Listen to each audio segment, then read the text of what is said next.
Definitely not the kind of news you want to see right before the playoffs start. So, per reports that are coming out, it is to be believed that wide receiver for the Packers, Christian Watson, has torn his ACL and has also suffered additional damage, which of course means his season's done, and what'll be 2025 for him, that's still up in the air, of course. And it sucks because if you look at his injury history, a lot of his injuries come from this right knee, which is the knee he possibly torn an ACL with.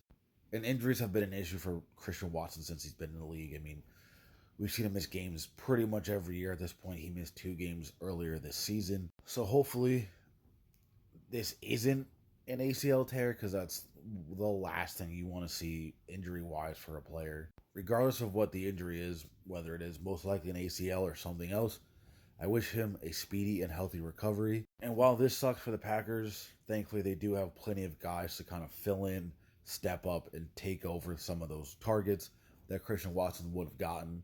And the road to New Orleans will definitely be tough for the Packers because obviously you got to deal with Philly, you got to deal with Minnesota, you got to deal with Detroit. It's like getting through all those teams specifically, it's going to be a tough battle for them. But it's not impossible, but it's going to be tough regardless. So hopefully he'll be okay. I also believe Jordan Love's injury to his right elbow is not significant. It's a small injury, so thankfully he'll be okay. So that's obviously important as well. And if this is an ACL tear, hopefully he doesn't have to miss too much of the 2025 season because that is also the last year of his rookie contract. But before we get too ahead of ourselves, like I said earlier, I just hope he has a speedy and healthy recovery and that things can get back to normal so we can see him on the field soon enough.